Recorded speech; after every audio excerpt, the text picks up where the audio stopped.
Saiu agora, torcedor. 5 notícias quentíssimas do Corinthians que vão te deixar de boca aberta. Vazam os áudios do VAR sobre o gol anulado do Timão e olha, é de cair o queixo o que foi dito. E não para por aí, tem mais novidades pegando fogo nos bastidores, incluindo uma bomba na última notícia que você precisa ouvir até o fim. Então, se você ama o Corinthians de verdade, já se inscreve no canal, deixa o like e acompanha comigo até o final, porque eu quero muito saber a sua opinião sobre tudo isso. Torcedor corintiano, segura firme porque o que eu vou te contar agora vai mexer com a sua cabeça e com o seu coração. A gente está vivendo um momento que mistura indignação, orgulho e uma baita frustração com tudo o que está acontecendo dentro e fora de campo. E olha, depois dos últimos acontecimentos, fica cada vez mais claro que o Corinthians está numa encruzilhada, e só quem é realmente fiel vai entender a gravidade disso. Então já se prepara, porque o que eu vou revelar aqui é coisa séria. É para fazer a gente refletir, debater e cobrar quem precisa ser cobrado. Começando pelo jogo contra o Bahia, um jogo que mais uma vez escancarou os problemas do nosso timão. Dentro de campo, intensidade não faltou. O time brigou, tentou, finalizou 25 vezes, mas esbarrou em tudo, na própria falta de eficiência na defesa adversária e principalmente, nas polêmicas da arbitragem. E aqui, meu amigo, é onde começa a indignação. A CBF resolveu divulgar os áudios do VAR desse jogo e, sinceramente, quando a gente escuta, dá até revolta. O primeiro lance polêmico veio logo no início, com o gol do Garro sendo anulado. Um toque de mão de Kaique na jogada totalmente acidental, natural, que em qualquer outra partida passaria batido. Mas não, o VAR entendeu que houve ganho tático e recomendou revisão ao árbitro Paulo César Zanovelli. 2 minutos e meio de conversa para, no fim, anular o gol. O próprio Tracy, responsável pelo VAR, disse: "Você vai ver um toque de mão, a bola muda de direção." E Zanovelli confirmou: "Vou anular o gol por mão no app. Obrigado." Agora me diz, torcedor, cadê o bom senso? Cadê a interpretação do jogo? Porque se toda bola que bate acidentalmente no braço for considerada ganho de jogada, vai virar loteria. E a gente sempre sabe quem é que paga essa conta. E não parou por aí. O gol do Guinegão, que poderia ter mudado a história do jogo, demorou absurdos 8 minutos para ser confirmado. O árbitro chegou a dizer que houve interferência no goleiro, enquanto o auxiliar discordava, dizendo que o atacante não atrapalhou em nada. Foi aquela confusão no áudio, um debate interminável, até que depois de quase 10 minutos de enrolação, resolveram validar o gol. Mas aí já era tarde, o clima do jogo tinha mudado, e o Bahia acabou aproveitando as chances que teve. E detalhe, a CBF não divulgou os áudios do pênalti que deu origem ao segundo gol do Bahia, nem do primeiro gol deles. Coincidência?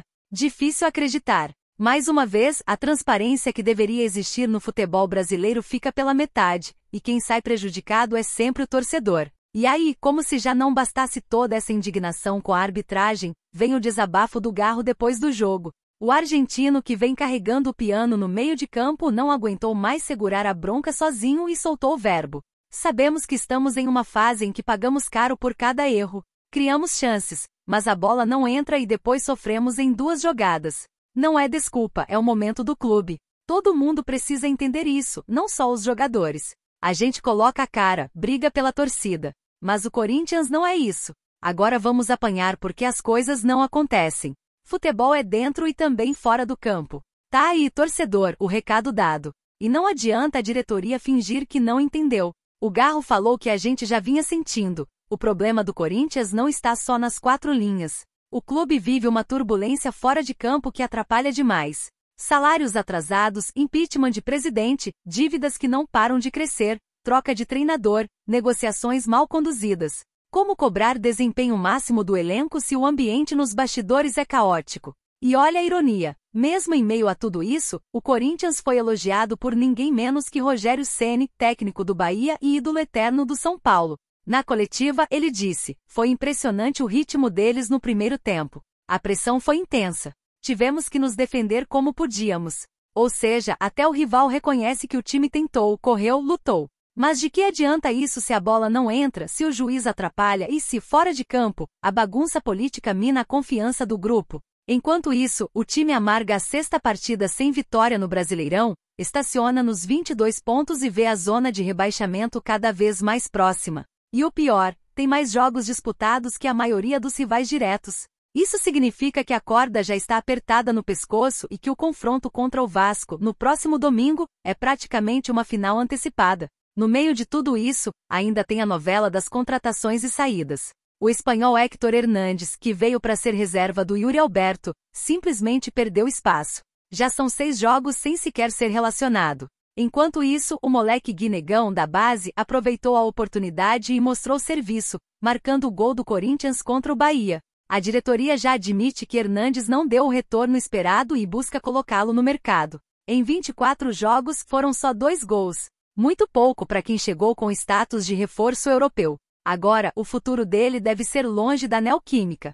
É aquela velha história, né, fiel? Quem não corresponde, roda. E quem vem da base com vontade e sangue nos olhos vai ganhando espaço. Mas para isso dar certo, o clube precisa dar estrutura, estabilidade e confiança, coisa que no momento está em falta. O Corinthians está numa encruzilhada. Dentro de campo, o time mostra raça, intensidade e até qualidade em alguns momentos, mas esbarra em problemas que vêm de fora. A arbitragem, que deveria ser justa, mais uma vez deixou a desejar. A diretoria, que deveria dar respaldo e tranquilidade, vive de crises e tropeços.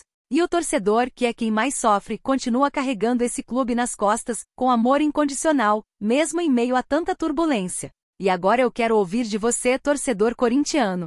O que você achou desses áudios do VAR?